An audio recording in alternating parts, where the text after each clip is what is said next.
This week, we'll be concluding our series on Tsuruhiko Kiuchi. And as promised, at the end of part 2, we're going to be diving straight into the weird as we hold off on following Kiuchi when he's inside of his body, and instead begin by following the timeline of all of his travels combined. Fair warning to everyone, this is going to have heavy Ancient Aliens vibes. Now, without further ado, this is Genesis, according to Kiuchi. I didn't see you there. It all started early this morning. From hunting ghosts to Bigfoot, UFOs, cryptids, true crime, paranormal, and more. I've always wanted to see a UFO. Oh, I was researching for your entertainment. That's Bigfoot scat. He basically wrote the book on Monarch. We aren't really comedians. What if Buddha did cocaine? The Addams Family on meth. This is the Black Cat Report. See you on the other side. Hello everyone and welcome to episode 107 of the Black Cat Report. My name is Gil, and joining me this week is the only man to have ever lost his house while betting on Culpeper, Virginia's biannual Black Bear Riverboat races, Joey. I am here and ready. Like I said up top, we're going straight into the weird today with what Kiuchi did and where he went the third time he died. So, you know what that means, Joey. It's time travel time, baby. Hell yeah. Woo! Well, it was 15,000 years ago, and Kiuchi was viewing an Earth that was completely covered in water.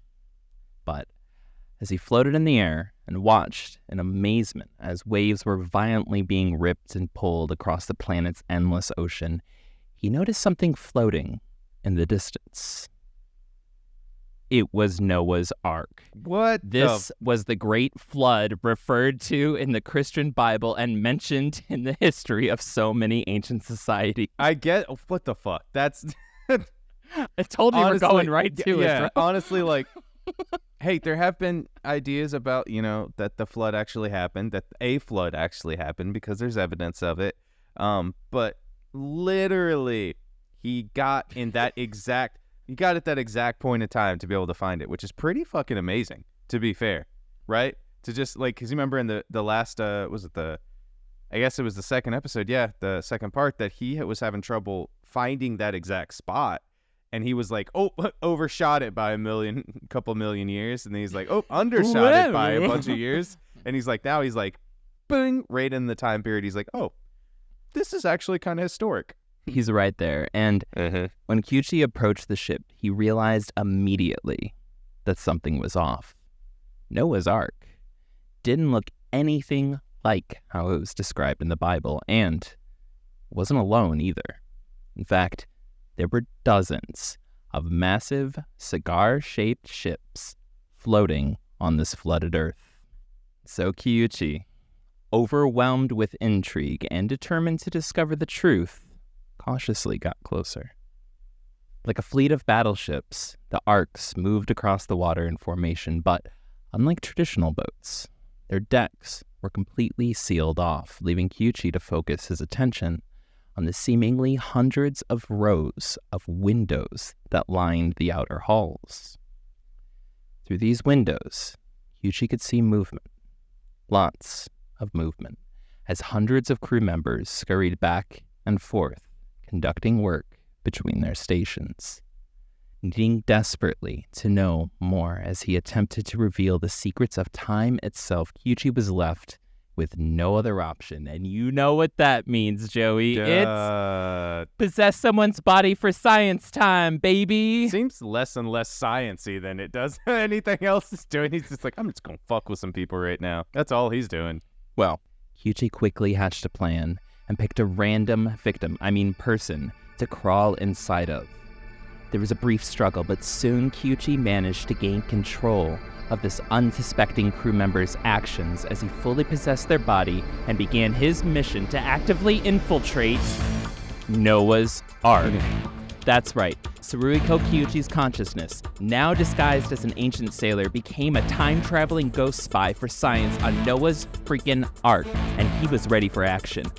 Peeking his head out of the doorway, he looked down the long corridor. Noah's henchmen, probably all dressed in matching unitards, walked by and into another room. And so now, with the coast clear and without hesitation, Tsuruhiko Kiuchi made his goddamn move.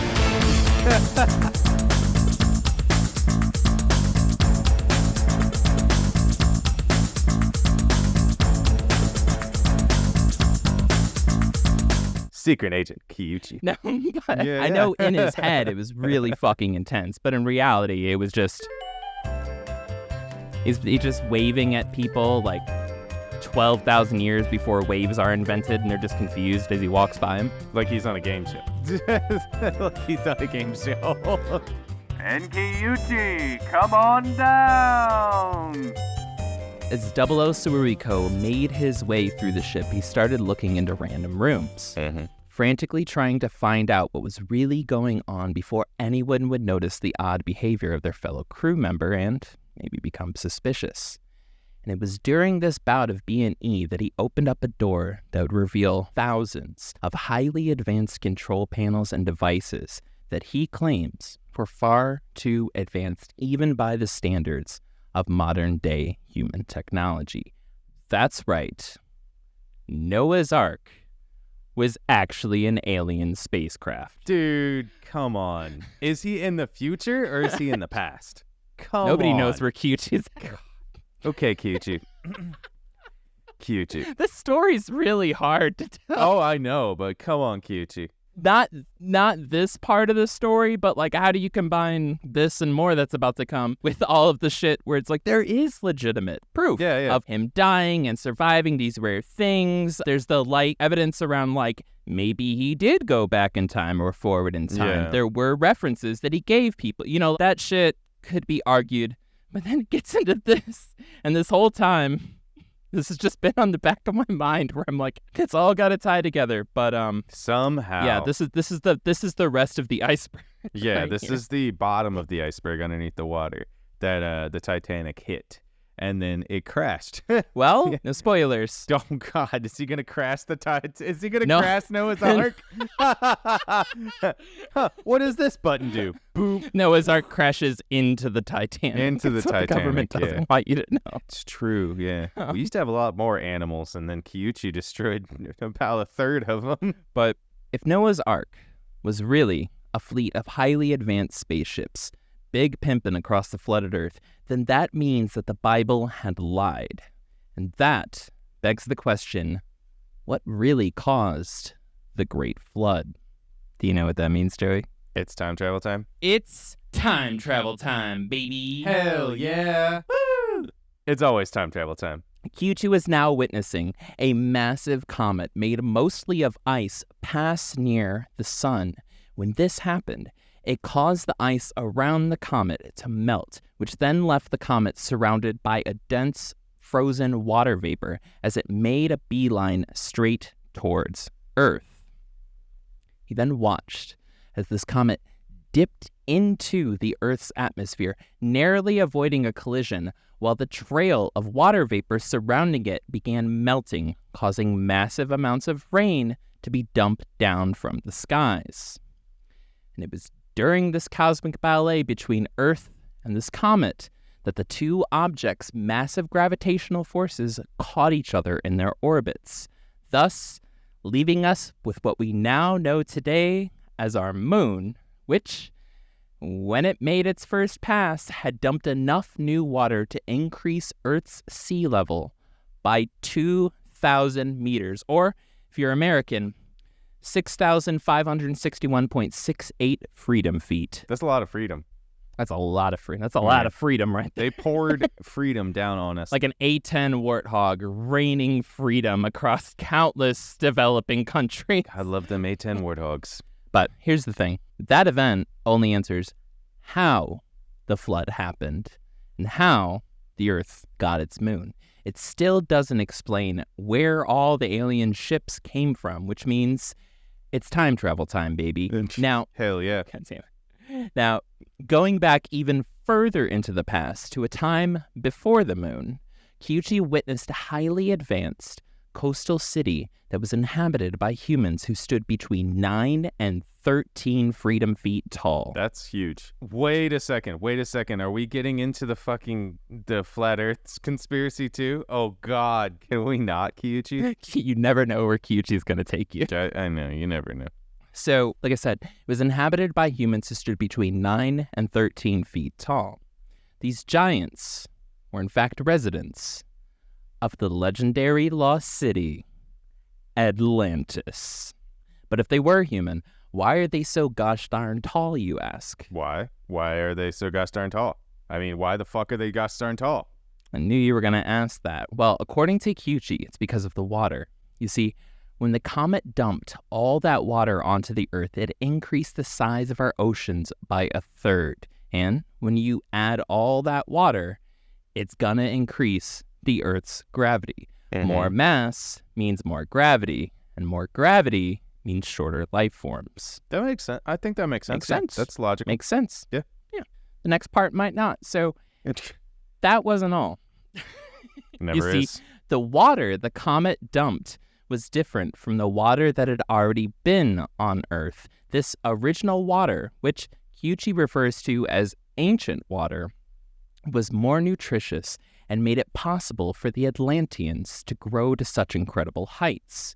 Further, Kiuchi claims he's managed to recreate ancient water, which apparently he sells online. He just pees it out. He drinks regular water and pees it out. It's just space pee. It's just space pee. And for the love of God, though, if anyone can find the link, please email it to us, theblackcatreport@gmail.com.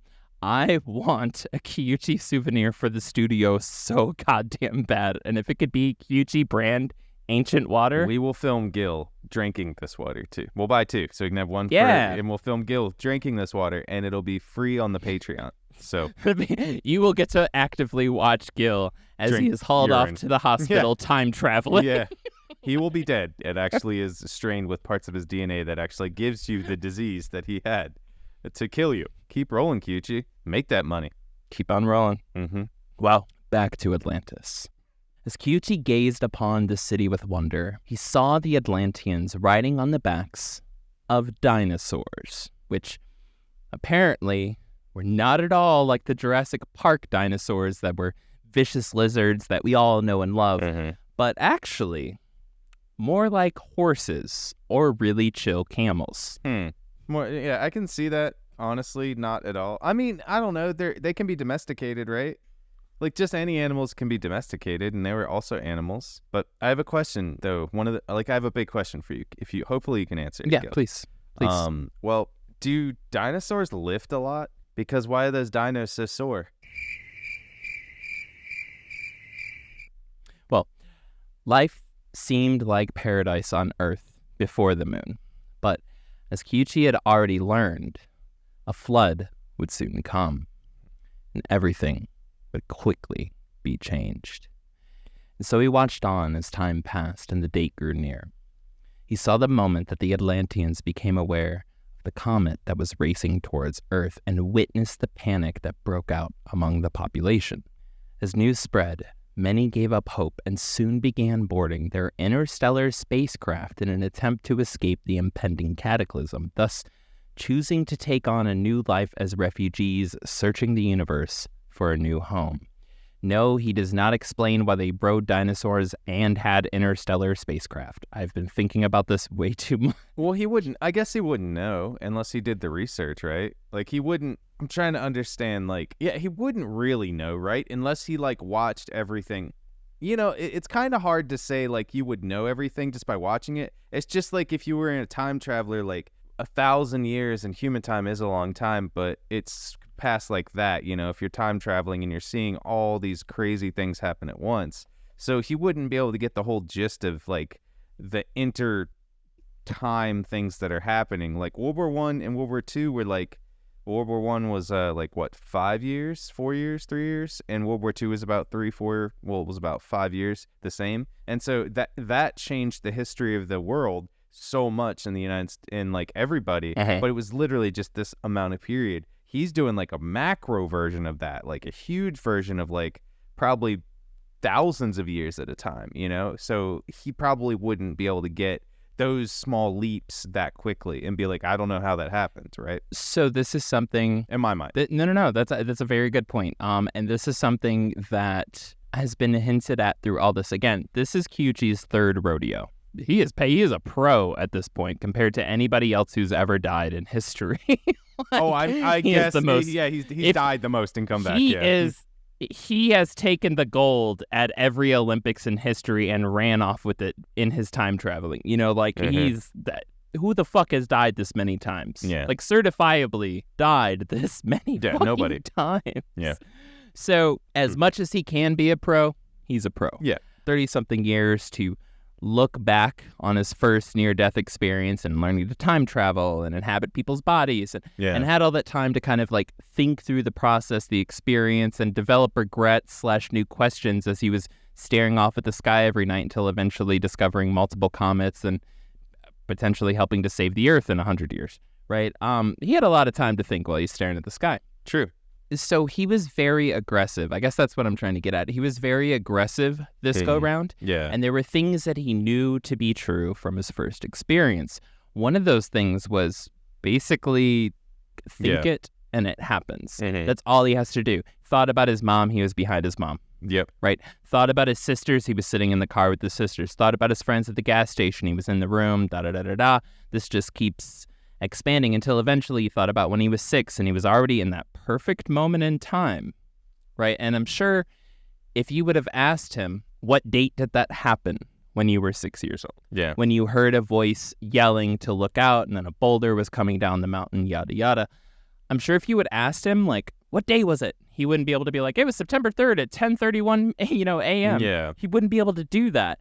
But he had that clear memory of a point in time. Yeah. Well, fast forward, literally, 2 times. He thought about what's life going to be like later when I'm older, right?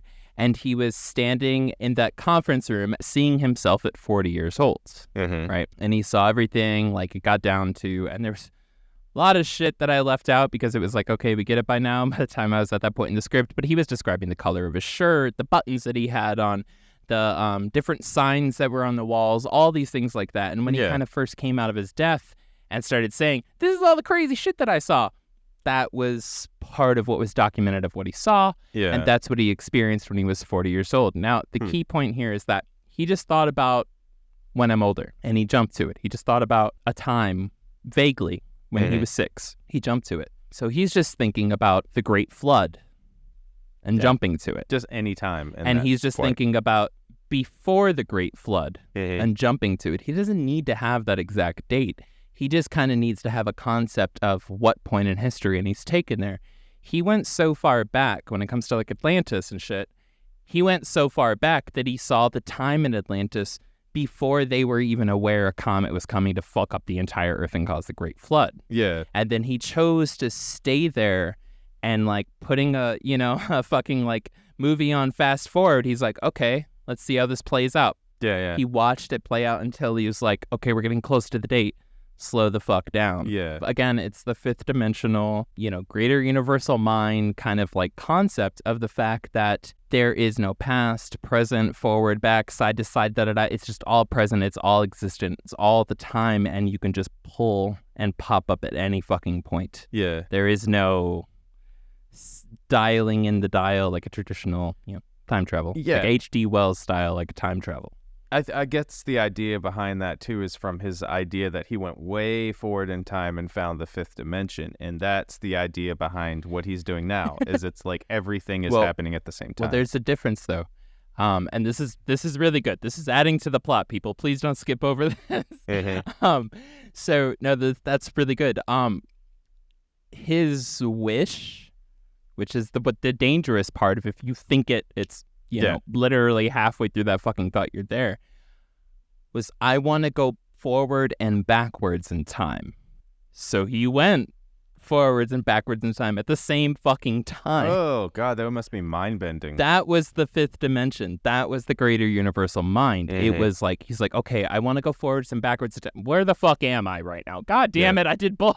Yeah, you're just seeing everything happen at once. Yeah, and there's a whole another spiel to that where it's just like, there's these different levels of like death and near-death experiences, and at a certain point, eventually all minds get absorbed into it, yada, yada, yada. Yeah. Nobody cares about that stuff. But yeah, that's not the stuff people want to hear about. Let's get to the dinosaurs, bro. Atlanteans riding dinosaurs?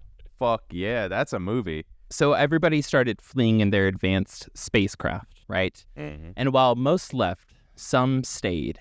And it was those who stuck around that were on the arcs with their chill dino comrades as Atlantis was flooded by the rising sea. And it was from these remaining Atlanteans that all humanity actually descended. That's fucking ridiculous. It was all the short people.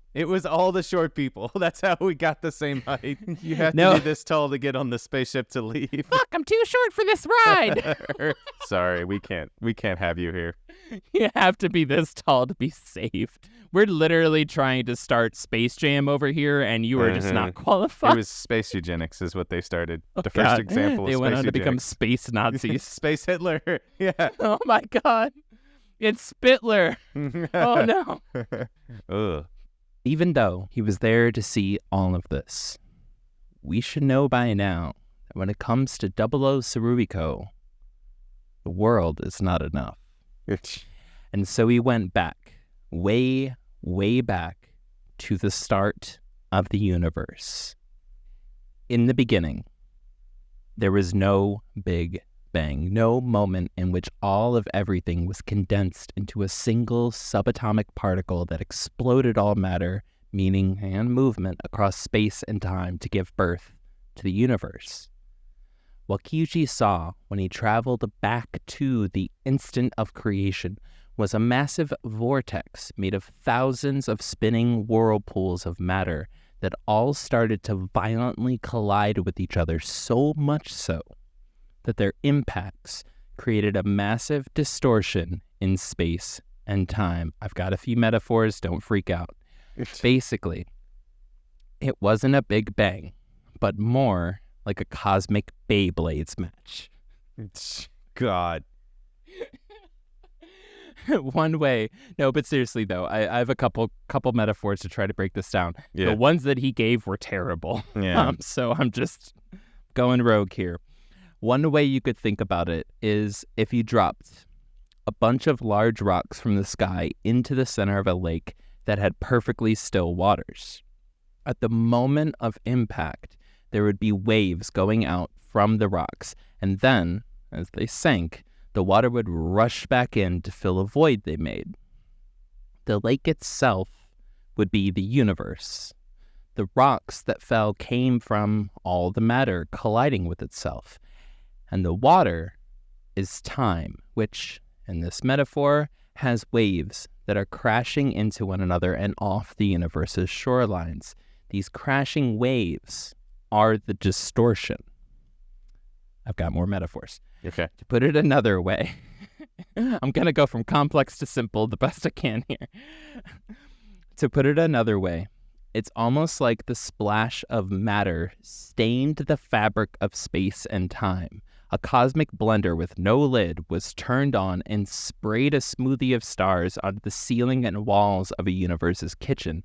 This differs highly from the Big Bang because in that theory, along with all matter, the kitchen itself was also sprayed out of God's blender, right? That's the important part with the Big Bang, is there was one thing that was smaller than a subatomic molecule, but that also included space and it included time. Yeah. Kiuchi's take is completely different than that, right? Yeah. Because space and time existed already.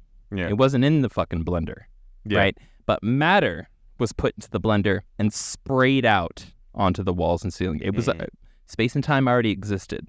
Yeah. And this was more or less kind of like an extra dimension was added to the instant, as opposed to 3 dimensions were born in one instance. Makes sense. Right? Or 4 dimensions. It's like space diarrhea or space vomit, you know? It's just like shot it all out over the, you know, the toilet, which was the space and time. That could be a metaphor. Yeah, no, but I really hope that this is making sense at some point, because I'm running out of metaphors here. It does. The best example I can give is a blender, right? And just fucking so much spinning, so much shit going on, it sprays the fuck out and just coats the ceiling and the kitchen and everything, right? That's all I got. It's the best I can do with Kiuchi explaining the beginning of existence. Sorry. That's a good metaphor. And it's amazing to hear that space and time already existed, because in the beginning there was only Kiuchi. Well, yeah, obviously. Yeah, he's the only thing there. So in that idea, if there's already space and time, that means in other areas of the existence of the non-existence, I guess, for us, continuously new stuff is being made still, if that's the idea. And the vortex is just continuously shooting stuff out in different directions. So because it's just being violent, I would imagine. Or it happens in many different spaces, because Big Bang Theory, not the TV show. Often confused. It's there's not space and time. So that makes it a much interesting, and that we weren't just in the beginning, you know what I mean? Like, we just didn't start with everything else. There's not just one single moment in time where everything started. It's just random points in time where stuff starts. More or less. And I mean, the argument against the concept of space and time existing before matter, to the very best of my not educated in this, is how can you measure space, right, when there isn't a point of reference? When there's no point A and there's no point B, how the fuck do you measure anything?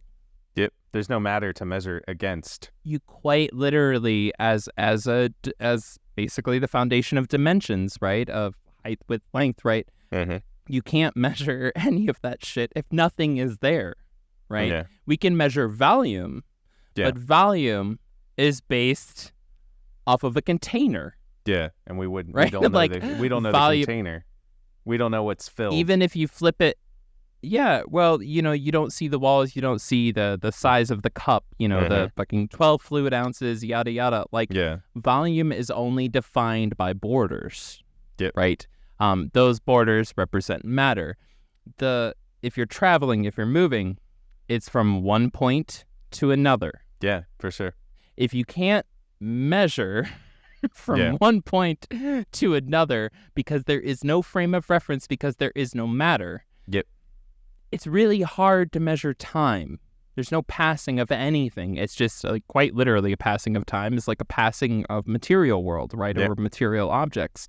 There's no way to measure that. Right? So without physical material, without matter, there shouldn't be any space or time, which is why the concept of like the beginning of the universe, before the Milky Way, the concept at the beginning of the universe is that everything was just, you know, in one super fucking heated little subatomic molecule and then just fucking blew up. And that's why, for instance, like there's the theory of the universe constantly expanding left, and that galaxies on one side of us keep getting farther and farther and farther and farther away from this original cosmic shotgun blast in one fucking direction, which is, in a sense, because nothing can exist without time and space, this explosion that's going out to the left is pushing the distance of time and space. It is literally like our universe is expanding because that explosion is getting farther and farther away. That shotgun blast is going farther and farther out into space. Thus, the boundaries of time and space are expanding. Right? But before that explosion, there wasn't shit there. Kiuchi's saying that time and space already existed. This is totally fucking different. This is different than all three being mixed together. He's saying, in a sense, that these two dimensions, right, or realms, right, these realities of time and space, they actually already existed and commingled, right? Again, it's the lake and the water in the lake. Right? Yeah. They already existed. And that matter was flung into it. And that in the process of the matter being all angry and mad at itself and spinning around and spitting and causing waves and shit, it was causing distortions, like warps were happening. So shit was being pulled over here and shit was being pushed over here and shit was being thrown over here, right? But it was because of how matter was reacting. Probably cutting all that out of the final cut for this episode. But it is a unique take on the process. It's definitely unique. It's the whole idea is if there's no, like the Big Bang idea is if a tree falls in the woods and there's no one there to hear it, it doesn't make a sound. But it's like in that idea is like if there's no matter around, does time and space exist? Yeah. The idea of time and space is there's no relativity. There's no relative point to measure it. So Bingo. So you can't measure anything. Yeah, you can't measure anything comparative to it. Which makes sense. So it's like, yeah, it does time and space exist without being able to measure it. And he's saying the fabric was already laid and matter stained the fabric. It basically got thrown out into the fabric because of its own reaction to itself. Yeah, that might be something we just don't know how to express, in measure the idea of it because we don't have any measurables. This will... Like a lot of things that I've tracked down with Kiuchi, there's a lot of shit that can be timed to or can be time stamped with Kiuchi, right? So there's a lot of shit that can be time stamped with Kiuchi to a date and time. Yeah. And when you look up recent breakthroughs, it will fuck with you. That's around the same time. Like I'm telling you as somebody who's been actively fucked with by Kiuchi, I would not be shocked within the next handful of years if this shit that he was saying back in would have been around 2010, because all this was technically he was experiencing in 2009. If we could assign a date to time travel, that's hard to do. Yeah. A lot of his really crazy fucking theories, obviously not the ones about Atlantis, but the other theories on things and things that he's expressed, and it's been time stamped 15, 20, 30 years later. It's breakthrough. Leading science is now saying Big Bang might be wrong. Matter may have come into existence while time and space was already I'm just, hey, if you live another few years, listener, keep an eye out for it because Kiuchi's fucked me up. That's all I'm going to say. For a long time, I was sending you, Joey, constantly things where I was like, Kiuchi. Yeah. Every fucking day, I'm like, he called it again. Yeah. Do you see the parallels? He's definitely Charlie from It's Always Sunny with all the things being like, do you see this parallel from his one time travel? It's there. It's here. Yeah. Well, along with a bunch of other random trips Kiuchi made throughout time, he also went back to the future to when he'll be an old man. And while his time spent there was short, it was also trippy as hell. And what he saw, yet again, changed the course of his life and maybe the course of history. He found two versions of himself, elderly and struggling to walk. In one version, he was happy, surrounded by little kids who were smiling and laughing while he was teaching them how to use a telescope and showing them how to hunt for comets. He's like Grandpa Kiuchi, kind of showing a bunch of little kids at a school and, this is how you do this. And the homie is quite literally, technically an amateur, but homie's quite literally a pro at this and world renowned. So he's teaching the next generation. It's really endearing, right? Yeah, he opened up a school in the Soviet Union. Yeah. Youth group for kids. Yeah. Culture grid. Yeah. Ooh, no.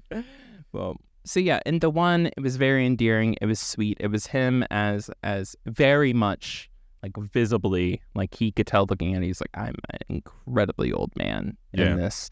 And I'm teaching young children as part of some program how to hunt comets and use telescopes, and it's really great, and it seems like a good life, right? Nice old granddad. Well, in the other version, Japan was a wasteland, and he was roaming the streets looking for food while stepping over corpses that lined the sidewalk.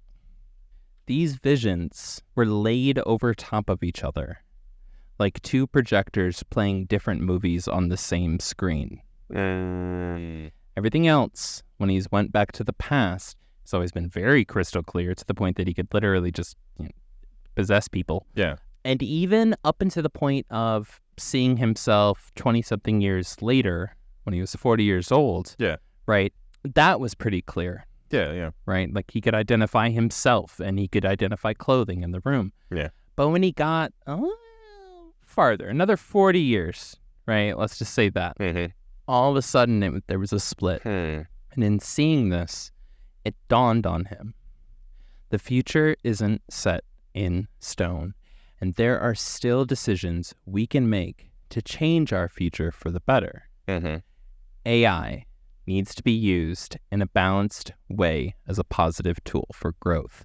War needs to be avoided, and the earth needs to be taken care of. But most importantly, we need to enjoy the time we have.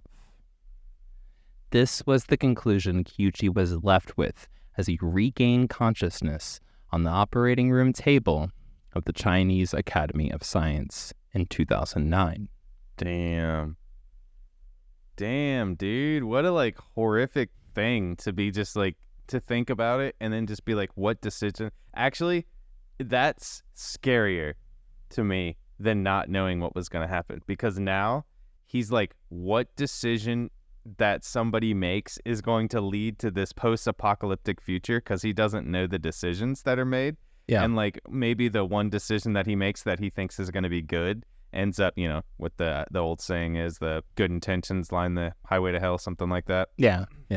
But to think that he doesn't know the decision and that makes it, but it could be a decision that he makes by being like, hey, everybody, look, the Big Bang Theory is not true. That's not how it works. And that changes it into a post-apocalyptic world. He's like, damn, I just thought that scientific breakthroughs and theories being incorrect would lead us on a better path. Instead, they went to war over it.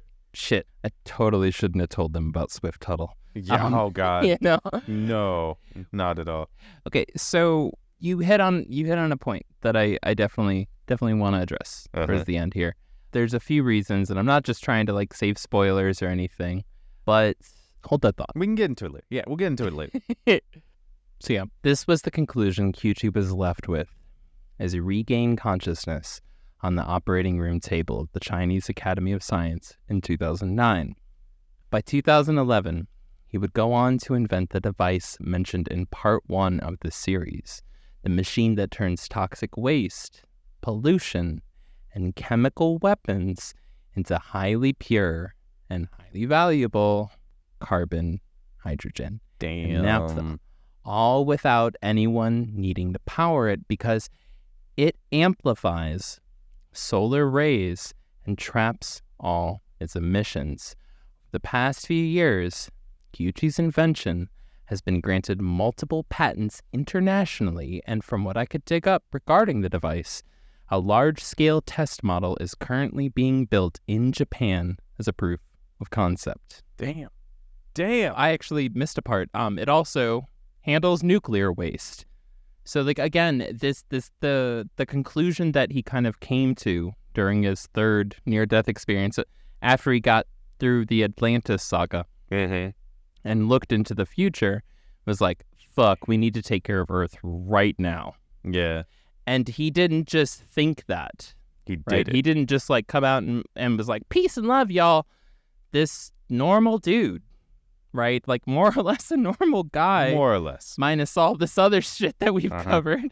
Yeah. But this normal guy dedicated time and actually did kind of come up with something that might literally help prevent the negative version of the future that he witnessed. Yeah. That's cool. That's really Which awesome. is insane. Yeah. And this is again, the patent numbers and all that shit, they are there. You can find it. And while we desperately need to tie up the million script paradoxes I'm sure I've managed to create as we've traveled back and forth following the adventures of Kiuchi through time, space, and hospital rooms, I want to first end the main body of this tale before Joey grills me with the questions. And so I thought it only fitting that we end the main part of this series the exact same way we started it, by quoting his blog post from June 4th, 2024. There's still so many things I have yet to accomplish in this life. I'm just a youngster who has only recently turned 70. As long as my body holds out, I want to enjoy killing time because I'm only 70 years old. LOL. God. Love it. The ship got new meaning now. That's all I'm Damn, gonna yeah. say. After all that, you're just like, damn, that he's lived a life already. I mean, yeah, he says he's like young, but he's lived a fucking lifetime. I mean, billions of lifetimes. So yeah. Now, something I didn't get into though, I wasn't really sure how to fit this in. It just keeps going. I mean, it keeps going until January 4th of 2024 this year. Well, I mean, until he the dies, hits keep coming. probably. Or actually dies and doesn't come back, you know? And it's just, he actually dies this time and doesn't come back, I think. He just inhabits somebody else's body and lives through them. Until the Grim Reaper stops falling for Kiuchi, sending him the wrong address every time. Trick as old as time. But something though that was fascinating. So I forget what year it was. I want to say it was around 2010. Mm-hmm. But the Fukushima Daiichi disaster, right? Yeah. In Japan, when, again, tens of thousands of people were all killed by the nuclear reactor, like, meltdown that took place. Yeah. And the tsunami that hit. It was fucking terrible. Yeah. It makes Chernobyl look like fucking child's play. Like, it was fucking terrible. And 3 Mile Island. And we're talking about in an island nation, right? Yeah. Like, there's nowhere to go, right? Well, within about a week after it, Kiuchi actually went and spoke at a hotel. He had already been scheduled to go speak there. Originally, he had been scheduled to go speak based off of astronomy, right?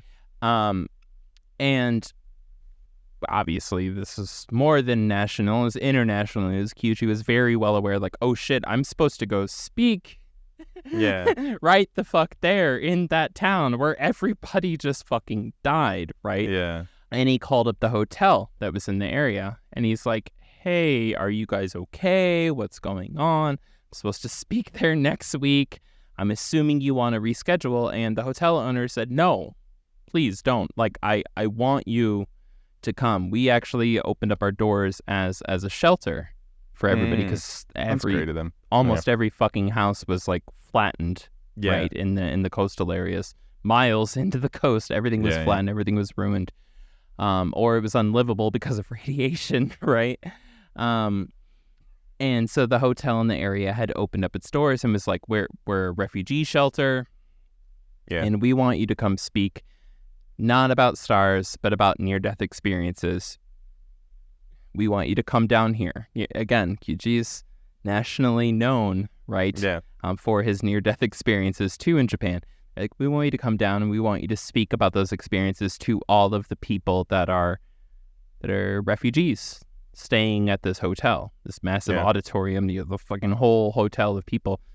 Come down and speak, talk to them about what death is like, because most of their families died. Yeah. Right. Please give comfort. And so Kiuchi went. And really fucking awesome. This gives idea to his character, in my opinion. But Kiuchi went, and the morning before he was supposed to speak to all these refugees that were piled into this hotel, right? He was walking along the coastline. And this is something that I've heard multiple times with folks who have had intense near-death experiences like Kiuchi, right? As he was walking along the coastline, he looked out into the water, and he saw tens of thousands of white shadows Some of them looked like they were drowning. Some of them looked like they were walking. They were all in different movements. Picture the exact silhouette of a human being, but it's just a pure white shadow. He heard screams. He heard cries. He heard questions of, where's my mommy? And I want to go home. And I can't find my wife. And why isn't she home yet? All the different thoughts basically repeating of all the folks who died in the moment that the tsunami came through and took them. And he, according to Kiuchi, he was just looking out at all of these souls that had no fucking clue they died. Right? Yeah. And, he said he did the same thing that he did with when he went to Nagasaki to visit, right? And that's where one of the atomic bombs were dropped, right? And he found a lot of small white souls of children who'd been on their way to school or back home from school or whatever, that when it happened and they were still looking for their moms, right? Yeah. It did the same thing, which is basically, hey, you're dead. Yeah. And it's okay. It's okay. I've been to the other side. Like, it is okay. Like, yeah. Please continue. We all just want you. Everybody that's here wants you to find peace. You have no choice in the matter. Please continue on. And you're going to find home when you get there. And you're going to find family. You're going to find loved ones waiting for you. Yeah. Don't worry. I'm Kiuchi. I've been there. I know. That's the Kiuchi guarantee, right? That's the Kiuchi But he guarantee. did that, and and that's the Kiuchi guarantee. That's the Kiuchi promise. So he said that, and he saw a lot of the souls dissipate, right? Something that's really trippy, and fuck, like, at that same time, we might do an episode about this later. I want to figure out a way to do this tastefully, because it gets very fucking intense. There are so many very real ghost stories from that time out of Japan, right? Yeah. Of taxi cab drivers that are picking up office workers that are just like, trying to hail a fucking taxi, and taxi driver, and they get in and they start driving. He's like, where do you want to take me? It's like, oh, I'm just heading home. I'm da-da-da-da-da. They're driving for 15, 20, 30 minutes, look back up in their mirror, and the person's not there. That shit happened so fucking much. And it was all over the place. It was trains where the engineer was watching people get in. Maybe this was some massive expression of cultural trauma. How the fuck couldn't you have that at the time, right? But there's some really fucking intense stories that'll make you question a lot of shit. So the idea that Kiuchi was there a week later and was kind of like seeing this situation is not shocking at all. Like literally in the least. I mean, that the trauma makes sense too from all those people, as well as, not just the atomic bombs being dropped, but also that most of those people, right as soon as the emperor stepped down, found out that the emperor was not a godlike figure. And that's also adding into the trauma that they also, for the first time, were invaded. And, like, for the first time ever, did an enemy occupy their territory. So it's like all of that trauma happened in the shortest 5 years, So 3 years, well, probably just even a year. So that trauma hurt and caused a lot of that. So that's terrible. And that's the Kiuchi guarantee, that you will have trauma and you will live through it. Yeah. But he has helped a shit ton of people, though. I mean, a lot of the comments, of course, on his books online are people talking about their family passing in very traumatic situations and reading what he went through and just being like, oh my God, thank you. Like, I feel so much better about my loved one passing now. Because if you're going to believe, look, you don't have to believe about history, but if you're going to believe anybody about what happens when you die, believe in somebody who's had it happen to him 3 times in a row. Yeah. You know, I say yeah. kind of our best bet while we're still on this side of the Rainbow Bridge. You know what I mean? Yeah. And if you go onto his website too, not only is he selling like that water. There's a link in the show notes. The pre-water. Yeah, the link to the show notes. He's No, also we don't have the selling... link to his water. Don't even mess with people. I want the link to his fucking water. Okay. Well, his merchandise, sorry. His Gonna website, live forever. his blog and stuff. Yeah, you want to live forever. He's also selling Kiuchi guarantee buttons. And it's just like literally a button, and you press it and it goes, "You got the Kiuchi guarantee." And then after it, it goes, Are you listening, Go? Are you listening? Uh-huh. It goes, 100%. "That's the Kiuchi guarantee. Now you'll be LIVIN. I would like my VCR." There it is. That's the one. The delayed smash. The delayed cymbal crash. Woo! I'm just being a dick. And that's the story of Kiuchi. No, it's not. So Oh my God. there's more. That's the Kiuchi guarantee. Now, why did I mention that everything was alien technology? But I was talking about the Atlanteans actually becoming humans, right? Or modern day humans, right? Yeah. And that's because, according to Kiuchi, the people that became Atlanteans actually traveled to Earth at some point in time in a giant spaceship as explorers. And they decided to colonize Earth.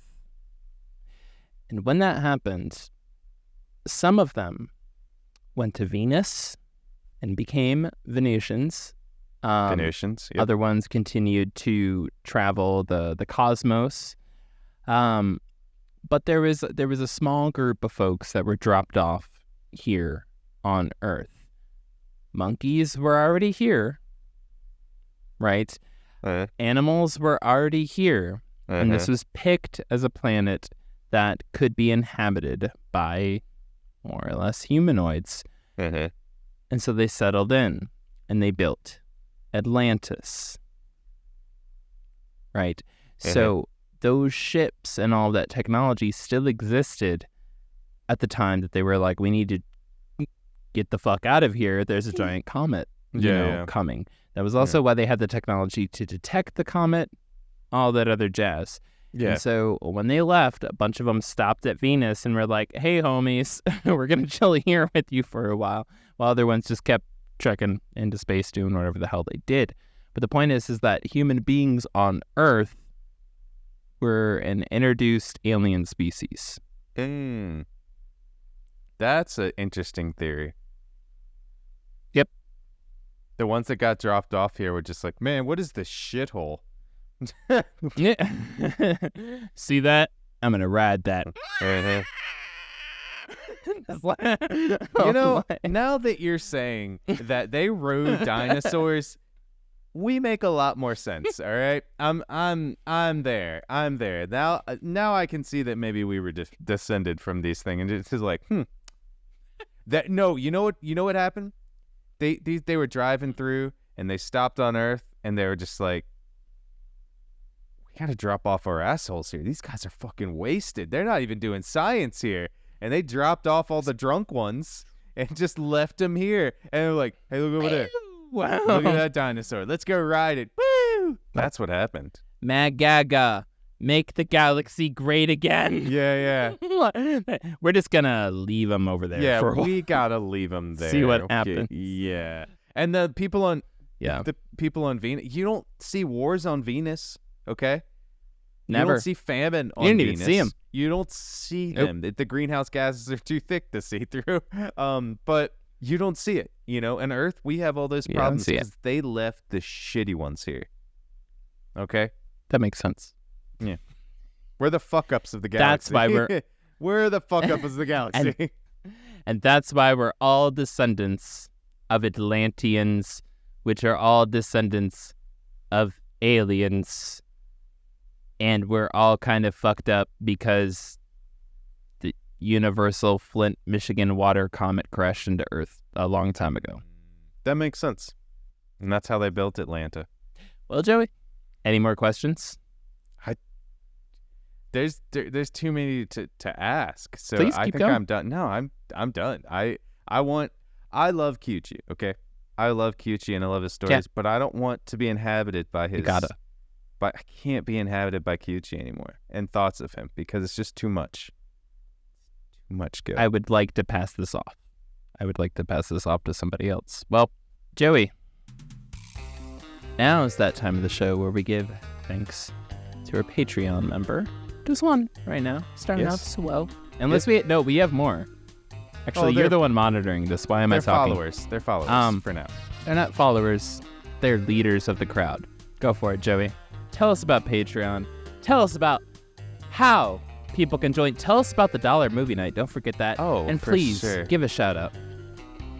Yes, for sure. Thank you all for listening to this episode. Thank you to our Patreon members, especially Copy Kitty, who is one of our highest paid members, and that is our most exciting tier because you get all of the stuff. You can see us do this live. You can see the video episodes. You can see us make mistakes, run to the bathroom. You can see Joey's minute while I talk to you about random stuff during the day, okay? Yeah, you can go join monthly $1 movie night, and that gets you a movie night with us. You get Discord benefits where you can talk with us, be a librarian where you get more, research assistant where you get even more tier stuff. The link is in the show notes. Go look at our rewards, our tiers, see if you want anything. We would love to have you following us. Also, if you think you want something and you want to see it from us, just message us. Send us an email, contact@blackcat.report, a message on Instagram. You'll get it. And isn't this music so great? Yeah. Thank you all for listening. And hop on our Patreon and give us a listen. Everybody, thank you so much for joining us again this week for episode 107 of the Black Cat Report. Y'all were the best. The whole time, you were the best. You were just sitting at home, listening quietly, doing things throughout your day. We appreciate it. We love it. We do. But seriously, though, thank you for joining us on this fucking ridiculous journey that nobody, not even the subject of the show, expected to go on. This motherfucker was a landmine, and you know what? We took that explosion for the rest of the team, and that team is you, hopefully. So thank you for making it through this. Talk about internal bleeding. Yeah. But no, seriously, thank you all for joining us on this very unexpected journey into Kiuchi over what was supposed to be a multi-topic time travel month. Y'all are the best, and for real, we hope you enjoyed it. This has already become one of our most popular and just like skyrocketing in terms of being shared and stuff like that episodes, and frankly, we want to keep the ball rolling. It would be fantastic if you got all the way through this, if you shared it with a friend. Actually, you know what? Fuck it. It's a time travel series. There is no right order. If you think part 1 is better for somebody, or part 2 is better for somebody, or part 3, or halfway through part whatever the fuck, send that to them. Yep. And we'd really appreciate that. And we love y'all. Bye. Bye. There's more. That's the Kiuchi guarantee.